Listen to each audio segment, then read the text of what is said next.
Bearder Bros Golf Show. We're back for another week. European Ryder Cups are in. I'm Rod. And I'm Marcus.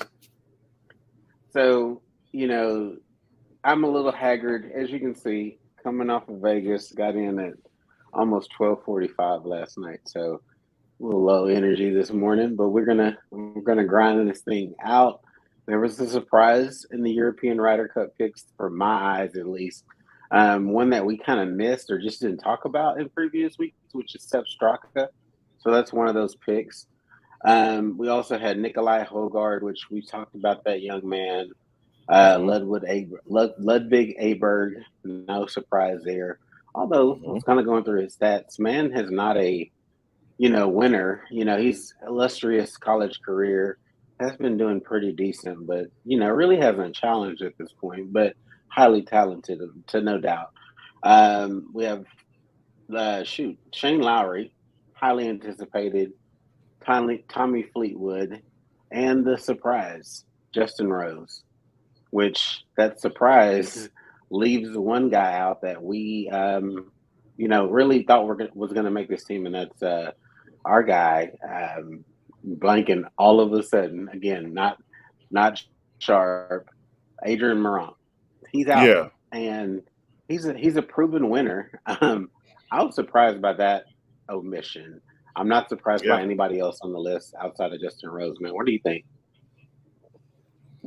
Um, you go down the list and you're like, Justin Rose is a homie pick. Ludwig Arberg is like a Rory, just a young guy that's got all the talent, and they're going to try to push him and make him one of the, European stalwarts or whatever. Tommy Fleetwood in good enough form. Shane Lowry, emotional leader. Sepp Straka, super random pick. And No, Nikolai I don't think that. Horgard. We'll come I back. don't, I'll make a note. Star. yeah. We'll come back. Uh, Yeah, I mean, I would pick Adrian Moronk over Sepp Straka or Justin Rose. Um, yeah, Okay. I didn't see it, but I guess you know, like I said, Luke's been playing. He might have saw something while he was playing that he liked, and Sepp Straka's played on the PGA Tour as well, so he's got a formidable game. I guess I don't know. I mean, What do you mean? Okay, so like I I'm said, gonna just go I ahead. don't see him as a pick. Okay, so if you're just talking about accomplishments, right? That's part of it. He's a He's like big a Cam hitter. Young. Okay, but he's also won this year. So he's got I think it was a John Deere this Right. year. What did he win? But It's the bullshit. it's still a tournament. It's better than Aberg, right? I mean, are we only talking talent, or Aberg do just we won the also? European Masters this week Okay, so John Deere with the Classic. 64 on Sunday. I don't question the Aberg pick at all, but Right. I do question the Justin Rose pick because yes, he won at the Pebble Beach. If you're gonna have apples to apples, I think that's He's a fine. homie pick. He definitely is, and that was a weak field at the Pebble Beach. And yeah, if you want to say the John Deere, also a weak field, fine. But it's definitely more recent. And we haven't really seen good form out of Justin Rose coming down the stretch. I'm going to pull up his stats here just so we can get an idea. But yeah, man, I mean, I get it. So if you had the choice between the two, Justin Rose or Sepp Straka, who you picking? If one of them has to be, let's say in our brains, Adrian Moronk should be on the team, correct? Yeah. In your Hmm. mind, okay. Yeah. So if we had to then choose between the two of Sepp Straka and Justin Rose, which one would you pick? I'd pick Rose just because he's been on the team before. He's a veteran. He's done it before. Um, I don't know if he was on that French team that won or the team that was in that played in France in 2018 where they last won and kind of dominated, won by 6 points, stuff like that. But I definitely think that he's done it before. He's done it on a bigger stage. He's a major winner.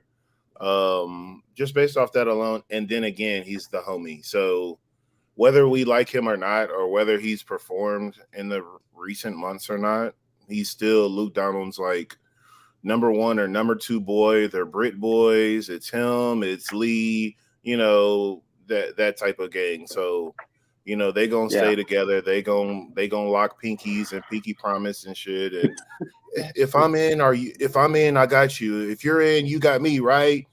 Okay, all right, cool. Just But, making sure. They be but Justin texting back to Rose. back. They be texting sweet nothings. You still got me on the So team, I bro. get it, but this is about winning, man. So I agree. Justin Rose, Justin Rose, age 43, previous Ryder Cup appearances, 5 of them, 2008, 12, 14, 16, 18. I guess missed 20 or 20. I know we've had some off years, and we were on even years, and now we're doing this in 23. So he's Yeah, missed some years, and for it to come back around at this point when he's really not at the top of his game, not even near it. I mean, I get it. It's morale. Typically, the Europeans just kind of go for best team, which we said that they're loaded. Personally, I'm a fan of Straka. We said we're going to look at kind of the course down the road, and just as we get closer, he hits a big high draw. That's his preferred shot shape. Kind of got him in trouble at the John Deere going into wind, putting it in the water on the left hand side. So maybe the course sets up, and maybe there's some stats, that indicate that this course may be a better fit for him than Moronk, who primarily hits a cut. I don't know. Maybe there's some strategy to this that we aren't giving full transparency. I didn't get up in enough time. I just caught a little bit of Luke Donald being interviewed on Golf Channel, and he was just talking about, um, you know, the not really a camaraderie thing, but they were kind of talking numbers when I tuned in, and they were asking, yeah, Eduardo Molinari is heavy into the stats, and if his advisement had swayed Luke Donald one way or another, which he downplayed it and just said, yes, that's part of it, but he was looking at total factors, who's hot, who's been playing yeah, decently as of late, and also a little bit of pedigree, which I think is the Rose part of it. It's a name. It's a known commodity. Does it do anything for you in the long run? Probably not. Not in my eyes, at least. But yeah. we'll see. Yeah. But to me, I think Justin And Rose is the same as like a JT. It's like, okay, he comes out that first match, he plays well. Cool. The pick has already been justified. You play him another time, then he has his solos. You play him like three rounds out of the 5 possible, and you go about your business. Justin Rose comes out, bombs the first one. Okay, all right. Well, it was an experiment. We can still rely on the other 11, and then we'll just have him run like another foursome or something, and then go to singles, or just have him run singles and him just be emotional support because he is an older veteran type player. I mean, yeah, otherwise, I mean, again, like I said, I don't see why Rose is on the team, but otherwise, besides the obvious, the homie stuff, but I hate to beat a dead horse, yeah, so I don't want to keep recurring and going back to that. So yeah. And the truth is, we said in previous weeks that there was going to be a kind of a weaker bottom fourth of their roster. We knew they were going to be agreed. stacked. The automatic Yeah, picks absolutely make all the sense in the world. I'm going to screw it up yeah. probably, but John Rahm, Rory Rory, McIlroy, Bob, Matt Vic, Fitzpatrick, you know, Vic Hovland, McIntyre. Which one am I missing? Tyrrell. Terrell Hatton. Which they're stacked. Those three, to me, there's no. I mean, those six. Excuse me. Yeah, I There's think all really, 6 are 90. yeah. I mean, I think they were saying that. So you have Rom as number 1 or 2 in the world right now. Yeah. Rory 3 or 4. Hovland is up there, if not number 1. So they have like 2, 3, and 4 of the top, you know, players in the world on their team. And when you look at a Hovland who is incredibly hot right now, playing Hmm. out of his mind, the U.S. is going to have their hands full. And Tommy Fleetwood has quietly had a pretty solid season. We know he competed, you know, for the title at the Canadian. at the RBC, missing out, just because of a long putt. And, Yeah. losing Adam Hadwin. But that is what it is. At that point, you can't, not Hadwin, Yeah. Nick Taylor. But yeah, you can't take anything away from him. He's played well. He's been in contention throughout the Yeah. year. I don't know, man. I think 1 to 9 on both squads are going to be a problem, and it's going to be highly competitive on both sides. We were Yeah. looking at a possible just kind of blowout weeks ago, but that's not the case anymore. Unless just somebody comes in and craps the bed on the top end of either team, right? Let's just say Yeah. Scotty can't putt, which he's continued to struggle with. Or JT isn't able to get his game together. We mentioned this last week when we talked about the U.S. picks. We'll see him play this weekend and see if he's able to, get his game together and, see what he's leading into in the latter half of September. Yeah. But yeah, I mean, I just want, we really would just wanted to talk about these picks and see if there were any surprises. But I know a surprise for you is Straka. A surprise for me is Justin Rose. But there really weren't a ton of options available to them. When you look outside of those folks, let me pull up my screen just so we can, review that. But there really weren't a lot of great options outside of that. I mean, again, Moronk won at Marco Simone this year. So they did question him and poke him about that a little bit, in terms of why didn't you pick him? And he's got pedigree on that course that you're going to be playing on. That Yeah. was questionable. Again, I'm familiar with Yannick Paul just because I've watched a little bit of some DP World Tour this year. So he typically competes at the top of Yeah. He moves the ball too. leaderboards. Yeah, but I don't think people are going to be raising the stink about him missing out. Victor Perez, good player, nothing flashy. Would have been probably questioned. This doesn't have the pedigree, the long term success. Tommy Fleetwood at 7 was picked. Miss Rasmus Højgaard, um, and picked up Nikolai, which Nikolai he's won this year. So the Højgaards are, they could be dominating European Ryder Cup for years to come. You jump Definitely. down. I don't even know Alexander Bjork to 11 with Shane Lowry. No surprise there. Goose Hmm. Loudon too old to do this. Past his prime. Haddon was an automatic. Olison well past his prime. Antoine Rosner good, but not great. Yeah, I mean they just didn't have a lot of good choices at the very bottom of their Right. talent pool, which is unfortunate. So you end up with some randoms. Again, you can hide people in the Ryder Cup. It's not perfect, but I don't think the Easily. all out. Yeah, I don't think there's going to be that all out kind of panic about what's going on with the European side for a while. I think there was some worry some years ago that they were going to fall off a cliff. I think that was largely over predicted. So Hmm. anyway, yeah, I mean, we just want to talk about it. You got any else random things from the world of golf? There wasn't really a lot of news this week. It's been quiet as we completed the FedEx Cup. We were just kind of waiting on this, kind of a lull in the season, and Yeah. really not a lot to talk about. Couple things. Matt Fitzpatrick, I mean, he wasn't even really like he didn't even really have to compete this week, but he did so that he could get an automatic qualifying spot.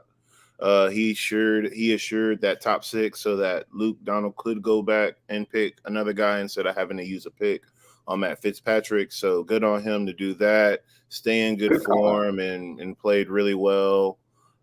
So kudos to Matt, kudos to Luke. They probably discussed it and was like, hey, I know you don't have to play, but just go ahead and go out there and do it anyways. And shoot, game looked on par.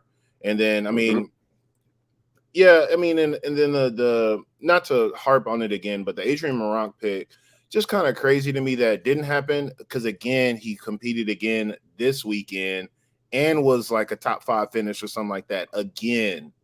So Hmm. just real wonky with that. But Luke gonna be Luke, and he ain't always making sense. His game doesn't make sense sometimes, but whatever. So let's talk about that real quick. I want to talk. Yeah, I think there's some things to parse out. You bring up some really good points. So good call out on the Fitzpatrick competing for the automatic spot to take some tough choices out of the mix, right? yeah. So what do you think about his brother also? I didn't think he had game like that, but Hmm. he competed pretty well and ended up tied for fifth. What do you think Yeah. about Alex Fitzpatrick, long term? And, we've Yeah. seen him playing a couple of notable tournaments. What do you think about his game? Yeah, in the years to come, if he could just stay consistent, take a couple of pages out of Matt's book as far as like consistency goes, as far as like mentality wise and like training regiment wise and stuff like that. I think that'll get him over the hump per se, and get him in more broadened DP Tour World fields, and then Matt probably will harp for him, or I mean like vouch for him, and try to get him on the Q school, or get him like exempt into a few events and stuff on the Yeah, PGA Tour to get him over there for some more big money. I think Alex is going to be okay in the future. I definitely think that's going to be a good pick, good transitional Ryder Cup pick. Maybe in the maybe not next. I would say if he keeps trending the way he's doing, then he'll have another good year next year, and he'll already be yeah, like picking up those qualifying points towards 2025 Ryder Cup, which will be in America. yeah, So he'll want to get some reps over here in the States, and then want to always make a good point to play well on his home turf and stuff like that over in Europe. So I definitely yeah. think didn't really do He'll enough have a like shot. towards the end this year, but yeah, for sure. I mean, going down the list, it's really I have one more thing about the Ryder Cup, and then we can talk about the LPGA and then call it quits or whatever. But to me, the Ryder We're Cup not. No, is no, gonna. no. We're not in a Oh, rush. perfect. We're not in a rush, man. All right, cool. So I think the guy, like to me, for at least for Team Europe, guys like Rory, guys like John, guys like Tyrrell and Vic, they're gonna have to be able to play with multiple teammates, because again, this is the talent's gonna be there for 80% of the guys on both teams. The talent is there already. It's already pedigree. We don't even have to discuss it. It's like, oh yeah, he's a hooper. Oh yeah, he's a ball striker. Oh yeah, he's there.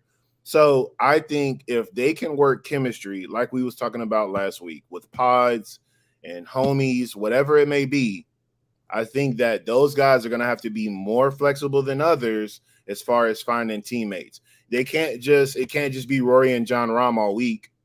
These younger No. players like a Sepp, like a Auberg, they're gonna have to play with some of those guys to get like, oh my god, like I'm playing with Rory, like I gotta step my shit up, or like I don't want to get left behind, so let me step up my game, and then Well, Rory be a big cheerleader and let him be yeah. like, To no, that point.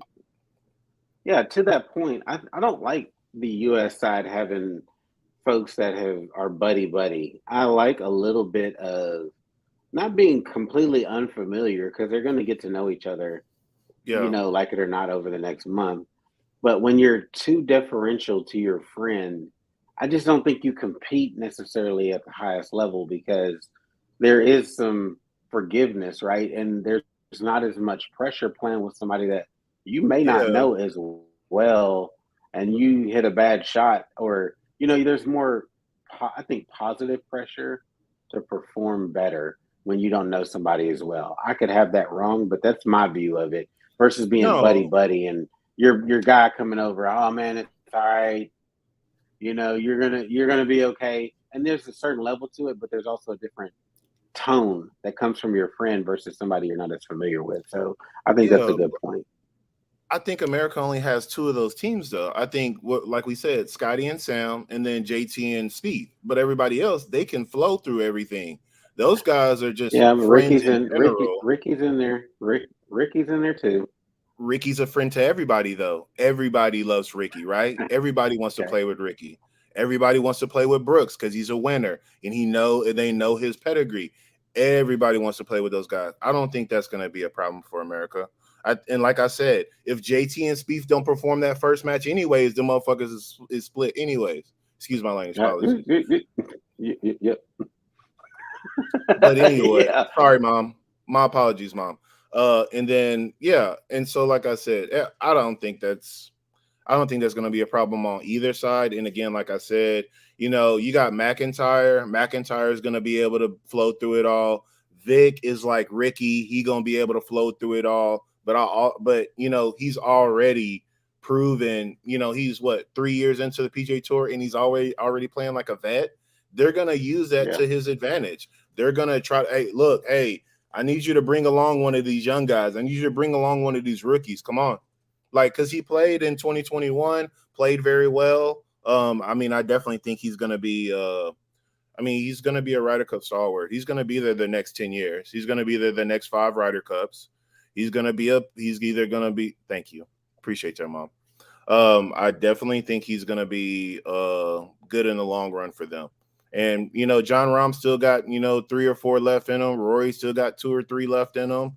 And then Yeah. Matt Fitzpatrick, who knows how many he's got left in him with his game being the surgical it is. So yeah, but I think that's all I have for like the Ryder Cup and Well, stuff. I think go well, ahead. hold on. Before we slide on, we talk about Luke Donald. I'm not gonna act like I'm a fan of Luke Donald. Just something.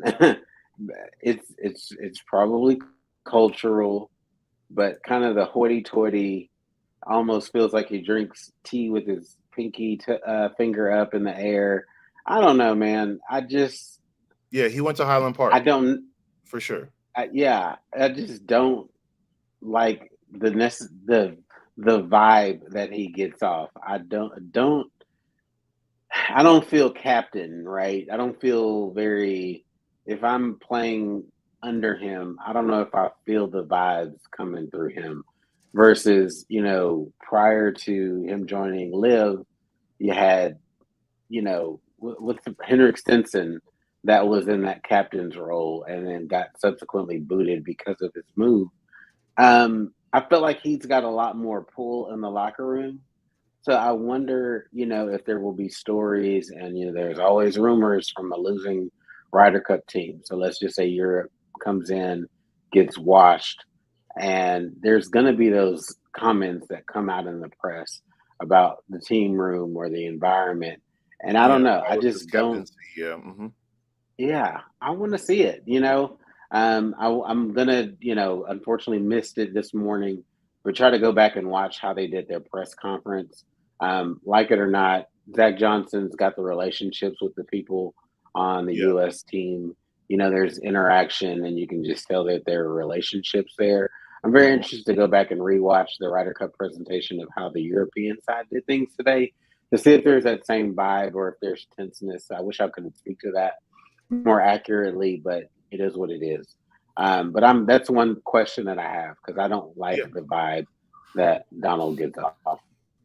I agree. I think it's actually funny to me because you know how we were talking about ZJ trying to, maybe he was thinking about being a playing captain and stuff like that.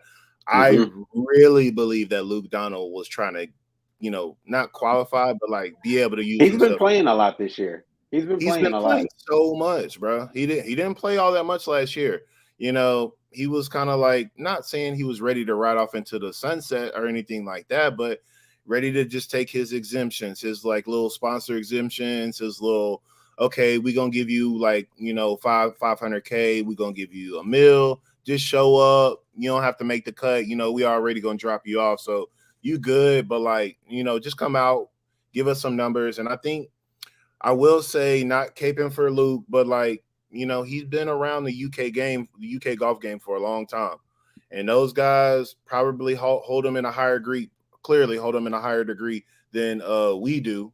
Because, Hmm. when you play UK golf and you played those same courses, the Parkland courses, like, the Walton Heaths and all that stuff, then you go over and you play all the link style course, his name is known all around UK. So whether we think he's got the respect or not, they think he does. So unfortunately, somebody thinks he's got the pedigree. But I agree. I think Henrik Stenson definitely holds a little bit more weight than Luke Donald, but Henrik did what he did, so he got ousted. So Yeah, yeah. I don't. We'll see. his own Yeah, he fault, I screwed guess. up.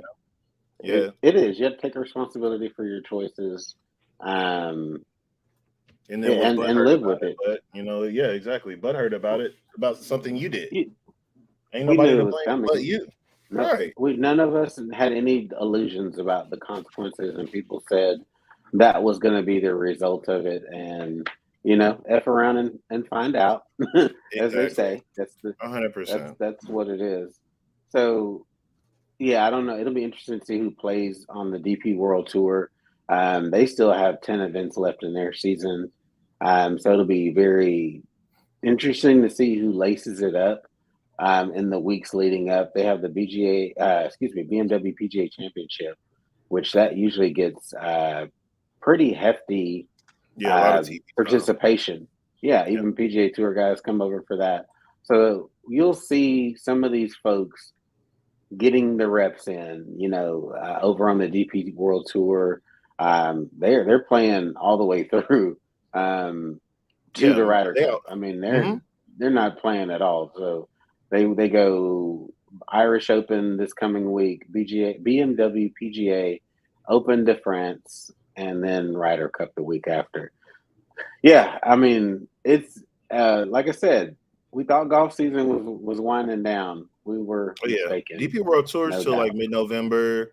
LPGA is till like middle November, end of November type deal. I think their CME race to the Road to the Globe is like all the way end of November, and then it finishes in Florida where it's going to be 80 degrees anyway. So, Right. whether they plan for it to be that isolated and where we can just focus on the LPGA and DP, it ended up working out that way. So, It luckily, we're is. good Yeah. on that form.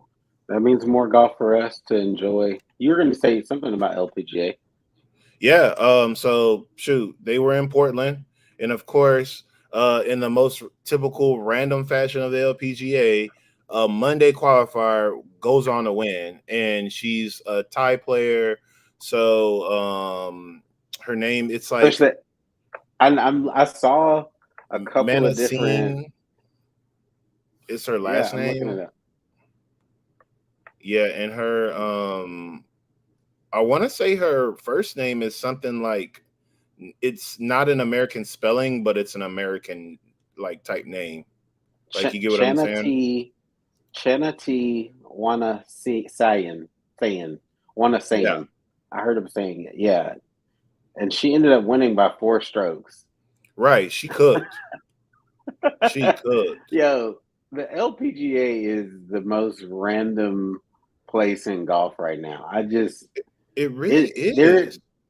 there are a bunch of names that keep popping up, and they people that make a name for themselves, and then they completely fall off, and then somebody else steps up to the plate. It's Right. so hard to keep track of. And all along the way, Nelly Corda has retaken the number one ranking in the Rolex world ranking points the whole time. But Like, and how? I want to exactly, and I want to say she did this like a month ago. She took it back. Yeah, And I think that speaks to probably their parity because, like the Portland Open, she finished tied for 14th, but she hasn't been competing at a high level in right. at You haven't least been two seeing her months. name top fives. Yeah. She's been fighting injuries and stuff like that. First, it was like she's still, I don't know if she's still battling the blood clots thing, but she still got the arm sleeves on and stuff like that. She still wears a lot of like quarter zips and like the little vest and stuff, just to kind of like keep the circulation going and whatnot instead of like letting that thing clot up again. Hmm. And then she had like a lower back issue. I want to say she was battling over the summer that she was talking about.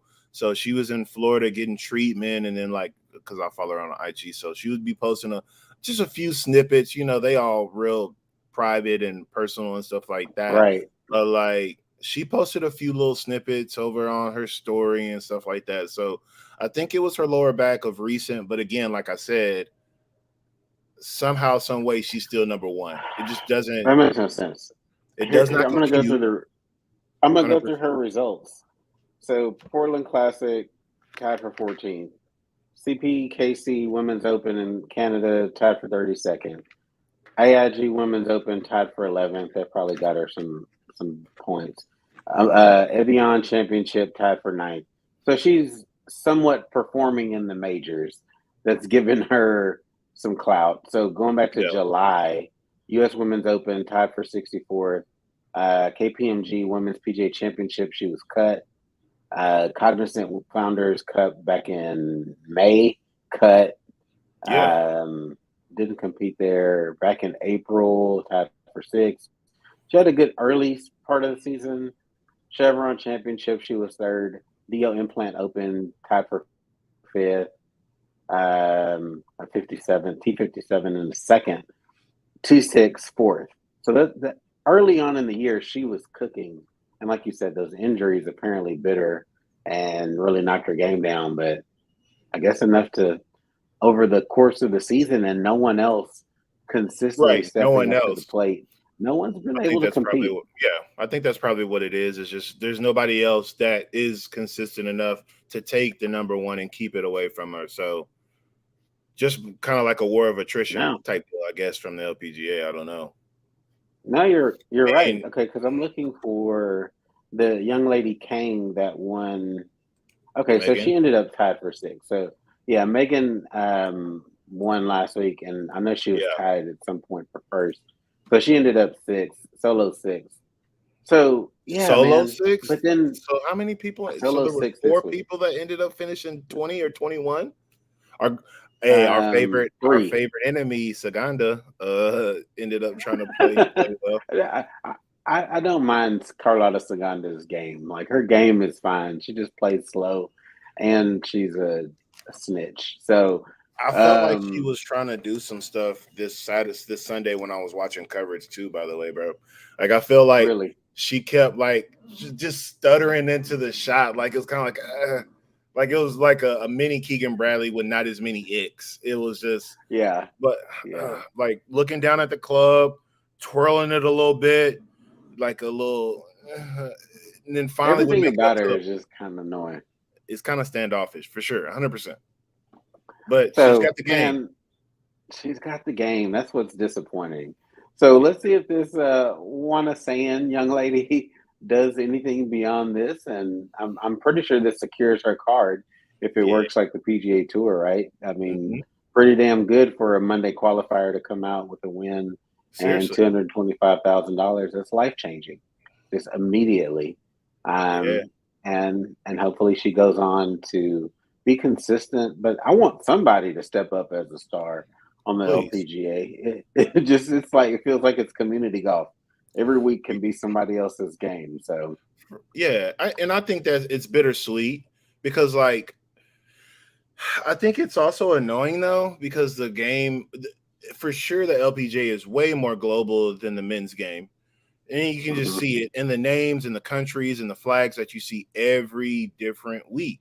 But it's also annoying because they don't have like a President's Cup to, kind of coincide with the Ryder Cup so that Yeah, those, Thai players, all the Asian players, all the Australian players, all the New Zealand players, all those players that, I'm gonna counter you on that. They do, but they don't. right. It's So like the Founders Cup. It's a couple of different things that they have yeah, where like they yeah, have they'll the do eight, things. Go ahead. like they have that 8-man team event.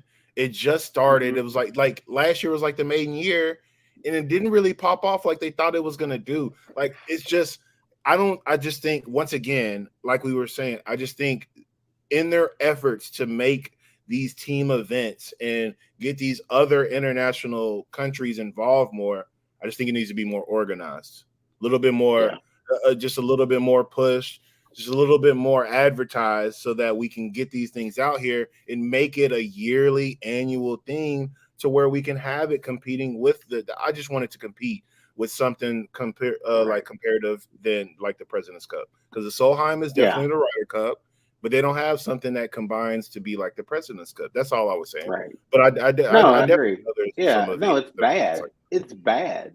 The right. strategy behind it is bad. They don't find. isolated weeks. I'm pretty sure the one that they played in California earlier this year, I think it was the Crown Cup or something like that, Mm-hmm. which was supposed to be this international event, competed with the PGA Tour week.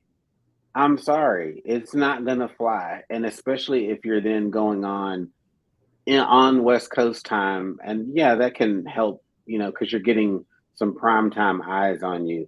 But if Yeah. you're competing with Golf Channel reruns of the PGA Tour event, you're probably going to lose out if you're going to Right. do a international event. It really has to be some strategy to that. Again, we know Solheim Cup stands alone. It's its own thing. It's going to be the week before the Ryder Cup this year.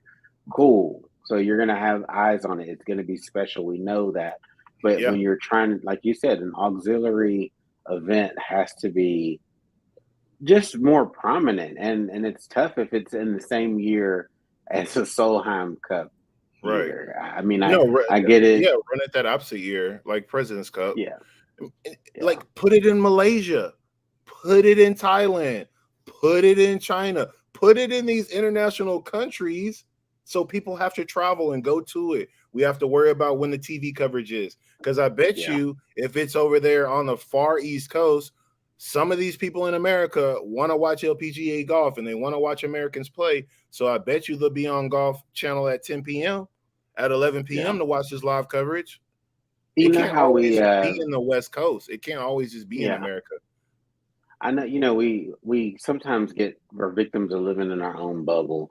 And we Right. had that commenter from Norway a couple of weeks ago talking about how they enjoyed the PGA Tour, coverage and version of golf. I really do. I am curious, like, because the LPGA is so international, how it's viewed in other countries, especially in Asia, where a lot of these players are coming from. Even a Right. lot of our American stars have roots over in Asia. Their Mhm. parents are from Korea, or Japan, or whatever the case may be. That even if they're born Americans, they have roots otherwise. And so I'm very curious how LPGA is viewed and if popularity is higher in other countries. And, the Very true. US, we're kind of like, man, y'all could just be doing so much better. I don't know. I'm very curious if someone out there is like a super LPGA fan that lives in Thailand somewhere, No, that's you very know? true. That's very true because and it's just like, I mean, not not to be like sounding like privileged or anything, but I feel like sometimes we just kind of just toss it over to the side because like it's something we always have.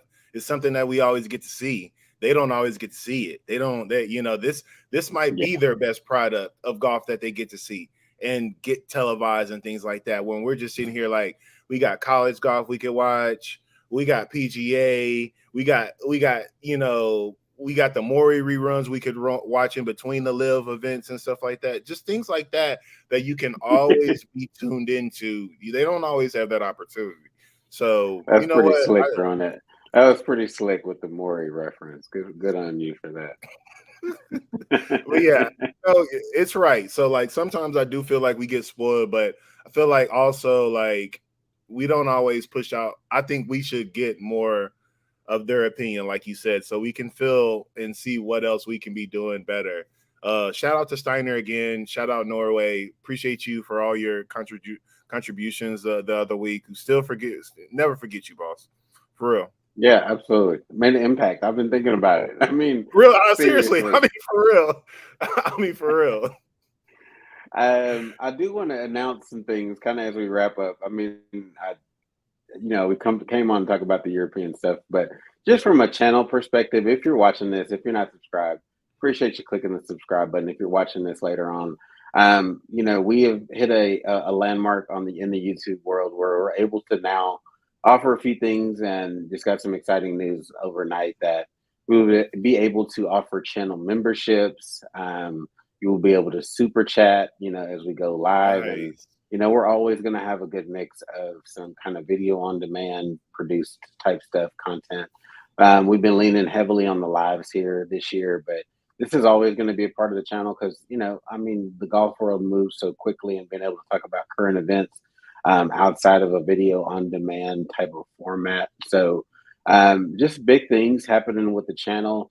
Appreciate every single person who's ever tuned in, liked, comment, shared anything that we've done here. I'm super appreciative. I understand, like, there's a lot of content that you can watch on the internet. So, what we're doing on our little corner, like tiny speck of dust in a corner. Right.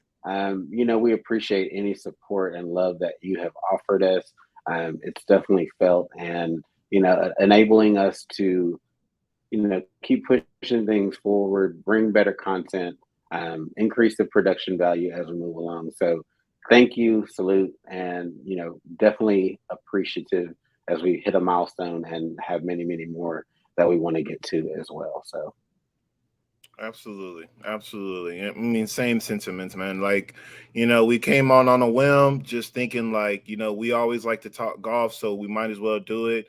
Let other people just join in if they want to, and it's just great gaining some traction, and just going all the way from Dallas to wherever we may reach. It's just always been very humbling. It's always been very refreshing, and then just being able to do that and keep it going for as long as we have, and not always being on Sunday, but we're gonna find a way to get some live in. It's been yeah, really fun to make it happen, and I appreciate you bringing me along for the ride as well, Rod. I mean, you're the maiden guy for it, and you just had an idea, and we've really just been running with it. And I appreciate you for it, for real. yeah, we're gonna get there. Thank you, Mom. Congratulations. Accepted. We're trying to we've tried to be consistent about this thing, and I Facts. think that's the biggest part of it. So Make it happen.